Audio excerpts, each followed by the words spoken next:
오늘 저녁에 이 시간에 너무나도 감사드립니다. 우리가 예배는 이렇게 지금 드리고 있는데요. 사실 요사이 연일 비가 계속 내리고 있습니다. 마른 땅을 본 지가 언젠지 벌써 기억이 잘 나지 않습니다. 이렇게 전국적으로 내리는 호우로 인하여 지금 연일 피해가 발생하고 있습니다. 이 재해로 인하여 가족분들을 잃은 분들을 위해서 위로하시기를 기도해 주시고, 또한 현재 집에 가시지 못하고 대피해 계신 분들의 빠른 무사 귀환과 또한 빠른 복구를 위해 우리가 함께 기도해야 할 줄로 믿습니다. 그러나 이와 같은 폭우는 현재 우리나라에만 그치고 있지 않습니다. 전 세계적으로 폭우가 내리고 있고요. 또 비가 오지 않는 곳에는 40도가 넘는 폭염이 지금 이 지구를 강타하고 있습니다. 눈과 얼음이 쌓여 있어야 할 그곳이 시커먼 땅이 드러나 있고, 또 그러한 우리 여러 가지 재해를 우리는 지금 목도하고 있습니다. 여러 가지로 어수선한 이와 같은 때에 우리 하나님께서 우리를 보호하시기를 우리 간절한 마음으로 기도드립니다. 오늘은 제가 과소평가의 위험성에 대해서 여러분들과 함께 말씀을 나누기를 원합니다. 저는 망극하옵게도 몇 주 전에 주일 낮 예배 때 바로 이 자리에서 여러분들과 함께 말씀을 나누면서 헌신을 하더라도 계산을 잘 해보고 하라라는 말씀을 나눈 적이 있습니다. 그 뜻은 자신의 능력을 가지고 계산을 해보라라는 말씀이 아니었습니다. 내가 가지고 있는 것, 즉 능력, 배경, 외모, 이러한 것들, 실력, 이 자신이 가지고 있는 것을 가지고 잘 계산을 해보라라는 말씀이 아니었습니다. 본인이 감당해야 할 일을 놓고 그 가능성을 계산해 볼 때에 자신이 가진 것을 가지고 계산을 하는 것은 바로 맹신이고 또 자기 확신일 뿐입니다. 다르게 표현하면 하나님을 믿는 것이 아니라 바로 자신의 능력을 믿는 그러한 행동입니다. 세상에서는 이러한 것을 신화라고 부릅니다. 지금도 세상에서는 자신이 가지고 있는 이러한 능력을 갈고 닦고 키워서 신화를 창조하는 것을 목표로 살아가고 있습니다. 그러므로 어떠한 일을 이루기 위해서 자신의 능력을 가지고 계산하고 또한 노력하는 것은 세상에서 하는 일과 별반 다른 것이 없는 일입니다. 우리는 그렇지 않아야 합니다. 우리는 하나님의 말씀을 붙들고 또한 그 약속을 가지고 계산하여야 합니다. 우리의 인생의 주인 되시는 하나님의 그 말씀을 가지고 그 말씀을 자신의 계산기에 놓고 보아야 한다라는 말씀입니다. 성경에는 이와 같이 하나님의 말씀을 붙들고 계산했던 사람들이 많이 기록되어 있습니다. 대표적으로 우리는 그 중에 다윗이라는 사람을 알고 있습니다. 다윗은 8명의 아들이 있는 집의 막내 아들이었습니다. 지금은 한 집에 8명의 아들이 있는 집을 찾아볼 수는 없겠지만 당시 사회에서는 한 사람의 손이라도 더 필요했던 그러한 사회였기 때문에 8명의 아들을 두었다라고 하는 것은 그 집은 가족계에게 아주 성공한 집안이다라고 볼 수 있었습니다. 하루는 그러한 집에 사무엘이 하나님의 말씀을 따라 다윗의 아버지인 이새의 집에 방문을 하였습니다. 그 목적은 그 아들들 중에 이스라엘의 왕을 세우기 위함이었습니다. 이제 사무엘은 하나님의 뜻을 알기 위하여 그 아들들을 한 명씩 자기 앞에 지나가도록 하였습니다. 가장 먼저 장자인 엘리압을 보자 사울의 마음은 매우 흡족하였습니다. 더 볼 것도 없었습니다. 역시 장자는 뭐가 달라도 다르고 자세부터가 달랐습니다. 사무엘은 고백하기를 여호와의 기름 부으실 자가 과연 주님 앞에 있도다 라고 기록할 정도로 이 엘리압은 모두가 첫눈에 반할 만한 외모를 가지고 있었습니다. 그러나 하나님께서는 말씀하시기를 그의 용모와 키를 보지 말라. 내가 이미 그를 버렸노라. 내가 보는 것은 사람과 같지 아니하니 사람은 외모를 보거니와 나 여호와는 중심을 보느니라. 라고 말씀하시면서 장자 엘리압을 버리셨습니다. 이렇게 7명의 아들이 다 지나갔지만 하나님께서는 아무도 선택하지 않으셨습니다. 그래서 사무엘은 이새에게 묻습니다. 내 아들들이 다 여기에 있느냐? 사실 이새에게는 아들이 하나 더 있었습니다. 막내 아들인데 이새의 생각에 그 안에는 이미 다윗은 없었을 것입니다. 사무엘이라는 이러한 중요한 사람에게 인사를 시킬 만한 아들이라고 생각했던 아들, 그가 바로 우리가 알고 있는 다윗이었습니다. 그는 지금 자신의 집에 사무엘이라는 매우 중요한 사람이 방문하여 있고, 또한 그가 와서 이스라엘의 왕을 정하는 매우 중요한 일이 있는 이 시간에 그는 그저 아버지의 양을 돌보고 있었습니다. 그의 아버지 이새의 생각 때문에 그렇게 된 것이죠. 그러나 하나님의 뜻은 달랐습니다. 왜냐하면 하나님께서는 그 중심을 보시기 때문이다라고 기록하고 있습니다.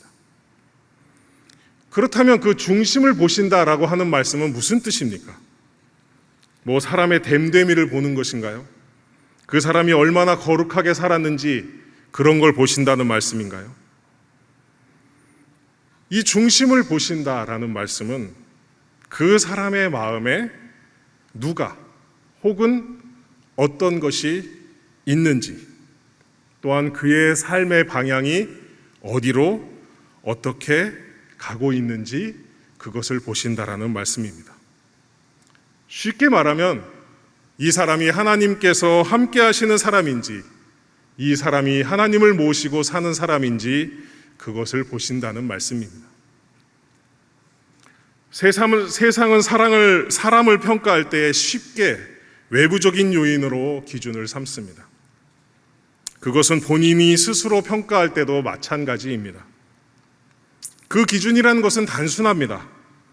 얼마나 많이 공부를 하였는지, 얼마나 출중한 외모를 가지고 있는지, 그의 부모님은 누구신지, 이런 것들입니다. 그러나 이런 것들은 모두 세상 사람들이 사람을 판단하는 기준입니다. 그런데 하나님께서는 우리를 보실 때 이러한 기준으로 보시지 않으십니다. 대표적으로 우리가 살펴볼 수 있는 사람이 방금 전 우리가 살펴보았던 막내 아들입니다. 그는 나이가 어려서 전쟁에 나가지 않아도 되었지만 그 상대국의 장수가 하나님의 군대를 모욕하는 것을 보고 참지 않았습니다. 그는 키가 작아서 갑옷을 입지도 못하고 또한 투구도 쓰지 못한 상태로 전쟁에 나갔습니다. 게다가 그는 한 번도 전쟁에 참여해 본 경험도 없었습니다. 그는 상대가 보기에 전혀 위협적이지가 않습니다. 전쟁에서 장수끼리의 싸움을 일기토라고 하죠. 한 어린아이가 손에 작대기 하나를 들고 적군의 장수와 목숨을 걸고 일기토를 벌이기 위하여 나가는 모습을 한번 상상해 보십시오. 우리의 생각에도 그러할진데 이 상대국의 전쟁 영웅 골리앗의 눈에는 그 다윗이 어떻게 비춰졌을까요? 세상적으로 보면 다윗은 키도 크지 않았고 전쟁에 참전한 경험도 없고 그 전쟁에 싸우는 기술 또한 전무한 상태였습니다. 그러나 그 다윗의 마음에는 하나님이 계셨습니다. 다윗은 당당하게 골리앗에게 말합니다. 너는 칼과 단창으로 나에게 나오지만 나는 만군의 여호와의 하나님의 이름, 곧 내가 모욕하는 이스라엘 군대의 하나님의 이름으로 너에게 가노라. 하지만 골리앗은 달랐습니다. 그는 이미 전쟁의 영웅이었고 많은 승리의 주역이었으며 또한 탁월한 기술과 힘을 가진 용사였습니다. 그도 다윗에게 말합니다. 네가 나를 개로 여겨 막대기를 가지고 내게 오느냐? 오라, 내가 오늘 너의 살을 공중의 새들과 들짐승에게 주리라. 세상적으로 보면 상대가 되지 않는 싸움이었지만 결과는 우리가 다 아는 바와 같았습니다. 다윗의 중심을 보시고 하나님께서 함께 하신 결과였습니다. 시편의 많은 부분이 다윗이 쓴 찬양이라는 것을 우리는 알고 있습니다. 그의 일생에 함께 하시며 승리를 주셨던 그 하나님을 찬양하고 또한 다윗이라는 그 사람의 중심에 항상 하나님을 모시고 살았던 사람인 것을 바로 하나님께서 인정하신 것입니다. 우리는 또한 오병이어의 기적을 알고 있습니다. 많은 사람들이 하루 종일 말씀을 들으며 예수님을 따라다녔는데 이제 날이 저물고 있습니다. 그때 제자들이 예수님께 아뢰기를 이제 날이 저물었으니 사람들을 보내서 마을에 들어가서 먹을 것을 사 먹게 하는 것이 어떻겠습니까? 이때 예수님께서는 그럴 것이 없다. 너희가 먹을 것을 주어라 라고 말씀하십니다. 그러나 제자들이 계산해 보니 지금 돈으로 약 2천만 원 혹은 3천만 원 정도의 돈이 있어야 그나마 조금씩 먹을 것을 줄 수 있을 것 같은데 우리에게는 그런 돈이 없습니다 라고 말씀을 드립니다. 그때 예수님께서 말씀하시길 너희에게 무엇이 있느냐 라고 말씀하십니다. 그들에게 있는 것은 빵 5개와 물고기 2마리가 전부였습니다. 세상적인 계산에는 전혀 맞지 않는 계산이었습니다. 요즘 많은 사람들은 자신이 가진 것이 어떤 건지 모르고 자신은 아무것도 없다고 평가하는 사람들이 많이 있습니다. 나이가 많은 사람들은 자신이 이미 늙어버려서 아무것도 할 수 없다라고 생각합니다. 젊은 사람들은 젊은 사람대로 우리는 경험이 없고 가진 것이 없기 때문에 아무것도 할 수 없습니다라고 생각합니다. 혹시 지금 병상에 누워서 그렇게 계신 분들은 나는 아프기 때문에 아무것도 할 수 없을 것이다 라고 생각하는 분들이 계십니다. 그러나 그러한 모든 순간에도 우리 주님께서는 질문하십니다.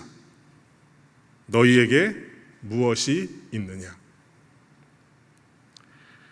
다시 말씀드리면 내가 지금 당장 가진 것이나 자신이 처한 상황만을 가지고 자신을 평가하거나 혹은 계산하지 말라라는 말씀입니다.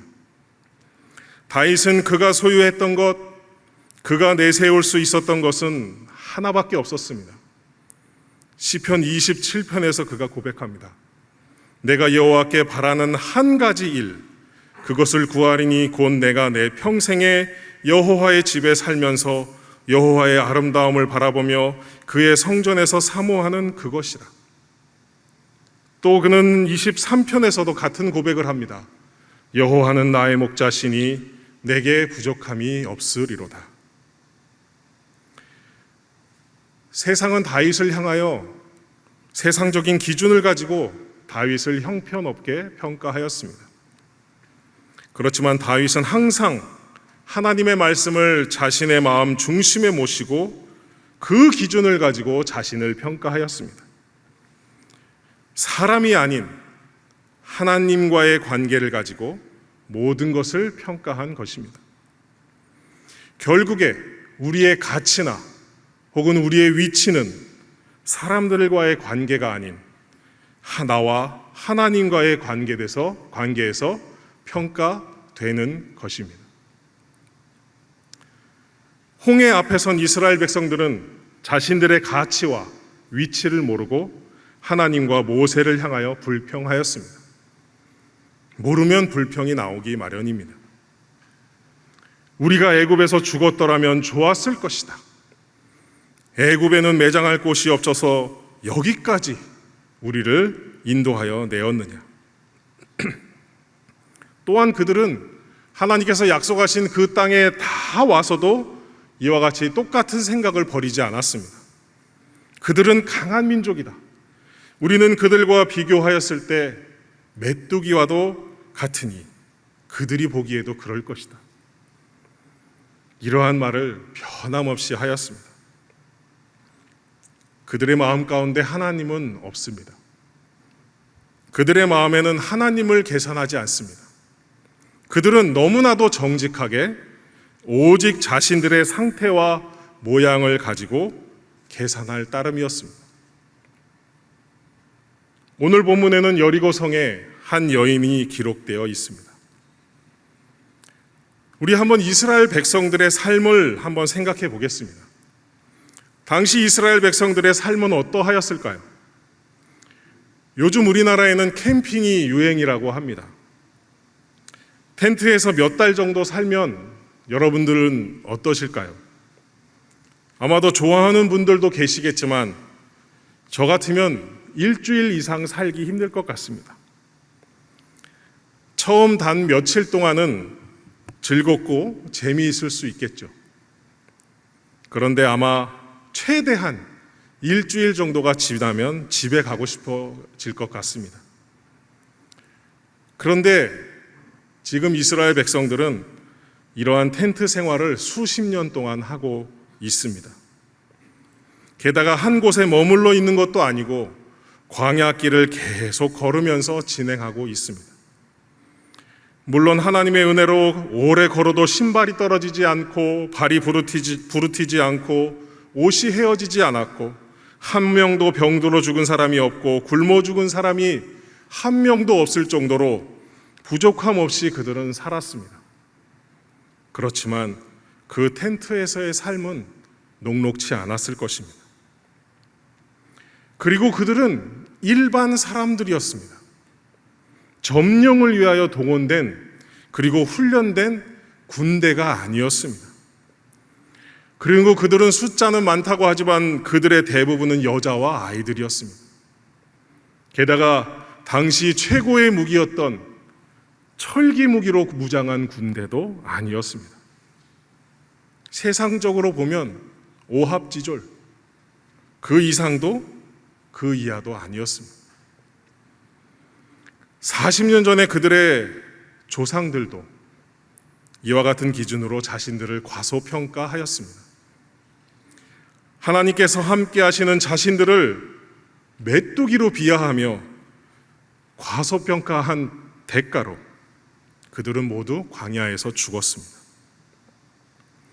그러나 오늘 본문의 기생 라합을 비롯한 여리고 성의 그 성민들은 달랐습니다. 한마디로 너희는 정말 대단하다 라는 말이었습니다. 너희들이 온다는 소식을 듣고 온 성이 간담이 녹았다라고 말하고 있습니다. 여리고 성의 이방인들은 이스라엘 민족들을 생각할 때 오랜 텐트 생활로 힘들고 무기도 변변치 않고 먹을 것도 매일매일 해결해야 되는 그러한 외면을 본 것이 아니었습니다. 애굽으로부터 지금까지 그들과 함께 하셨던 그 하나님의 능력을 보고 그들은 정신을 잃고 떨었던 것입니다. 그래서 그 여인은 계산하였습니다. 자신이 속하여 있고 이스라엘의 상대 진영인 이 여리고 성은 난공불락의 성을 가지고 있었고 당시 최고의 무기인 철기와 철병거로 무장하고 있었으며 병사의 수도 많았지만 그러한 외적인 모습보다는 이스라엘과 함께 하시는 여호와 하나님의 능력을 넣고 계산을 하였습니다. 그 결과로 기생이었던 그 여인은 이방인으로서 그리고 당시 천대받는 여인으로서 성경에 기록되고 예수님의 족보에 들어가는 아주 훌륭한 여인이 되었습니다. 여기 모이신 대다수의 분들은 기드온을 아실 것입니다. 그는 영화가 아닌 실제 전투에서 단 300명으로 많은 수의 미디안 군대를 물리친 사람이었습니다. 그러나 그러한 그도 전쟁에 나가기 전에 매우 두려워하였습니다. 그래서 하나님께서는 기드온에게 미디안의 군영에 가서 그들이 하는 말을 들어보거라 라고 말씀하셨습니다. 기드온이 그들의 진영에 가서 들은 말은 이것이었습니다.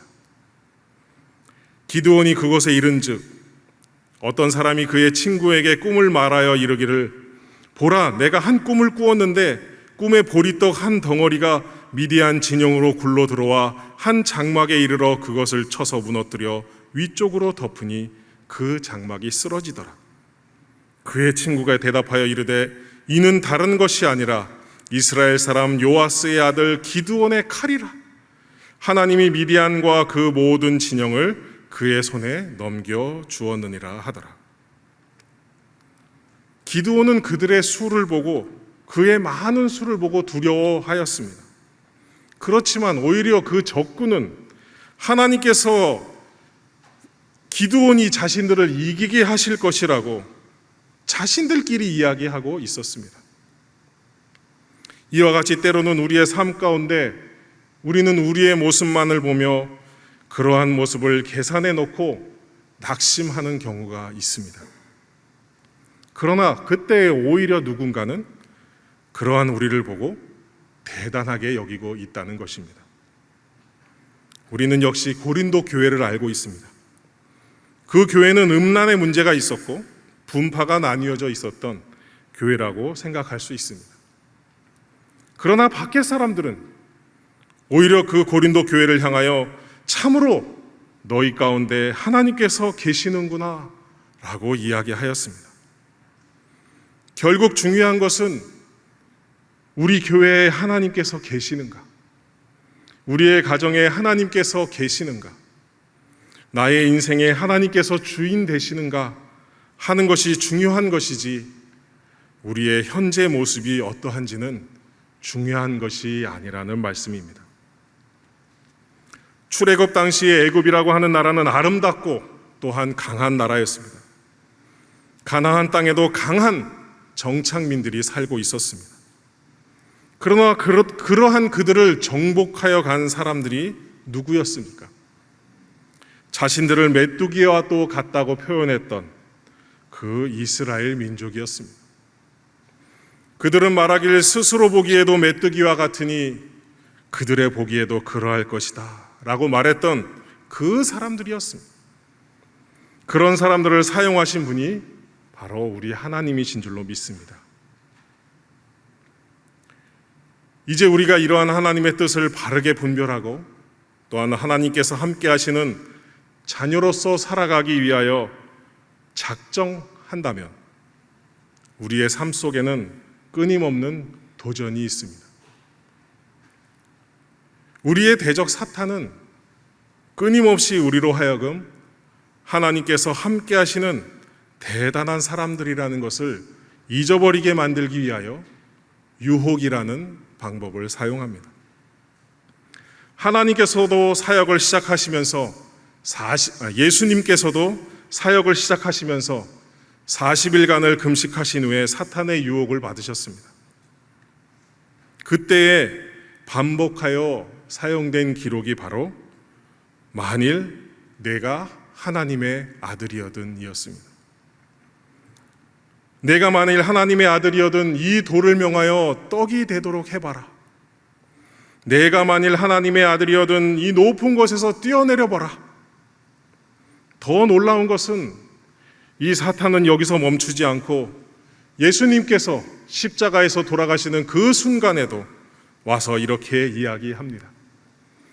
이르되 성전을 헐고 사흘에 짓는 자여 내가 만일 하나님의 아들이어든 자기를 구원하고 십자가에서 내려오라.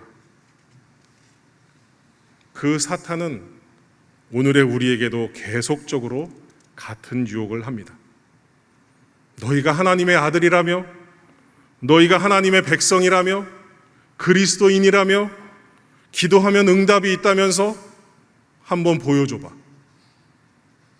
영접하는 자 곧 그 이름을 믿는 자들에게는 하나님의 자녀 권세가 있다면서 한번 보여줘 봐봐. 우리 예수님께서는 그 십자가 위에서 돌아가심으로써 예수께서 하나님의 아들 되심을 증명하셨습니다. 마찬가지로 우리도 우리의 삶을 통하여 우리가 하나님의 아들임을, 자녀임을 증명해야 합니다. 그 증명이란 무엇인가요? 세상이 말하는 실력으로 돌을 떡으로 만들고 높은 곳에서 떨어지고 십자가에서 내려오는 그러한 신화를 창조하는 것이 아니라 우리의 삶 속에서 그리스도의 죽으심과 부활하심이 나타내게 하심으로써 증명되는 것입니다. 오늘 말씀을 정리하여 보겠습니다. 우리의 마음에는 무엇이 자리하고 있습니까? 혹시 자신만의 모습을 보고 혹시 과소평가하고 있지는 않습니까? 특히 이제 몇 달이 지나면 수능 시험을 치르게 될 우리 수험생들도 여기 계실 텐데 혹시 자신의 성적만을 보고 낙심하고 있지는 않습니까? 내가 도대체 이 성적으로 나중에 어떤 사람이 될 수 있을까? 나는 결국 실패자가 되고 마는 것이 아닌가? 이러한 생각에 혹시 스스로 메뚜기로 생각하고 있지는 않습니까? 그러나 하나님께서 함께 하신다면 그러한 메뚜기도 들어 쓰시는 줄로 믿습니다. 세상적인 계산으로 아무리 초라한 사람이라 할지라도 하나님께서 함께 하시면 그러한 사람도 하나님께서 사용하신다는 걸 믿으시기 바랍니다. 혹 그것이 아니라면 여러분들의 마음속에 자신이 가진 것을 가지고 계산하며 스스로 신화를 만들어가는 야망에 빠져 있지는 않습니까? 거짓된 확신을 가지고 잘못된 계산을 하고 있지는 않습니까? 우리는 이러한 확신을 가져야 합니다. 우리는 하나님께서 함께 하시는 메뚜기, 하나님께서 함께 하시는 오병이어 하나님의 이름을 가진 하나님의 자녀인 것을 믿으면서 또한 모든 삶의 문제를 하나님을 믿는 믿음으로 계산하며 이 세상을 힘차게 이겨나가시는 저와 여러분이 되시기를 우리 주님의 이름으로 축원합니다.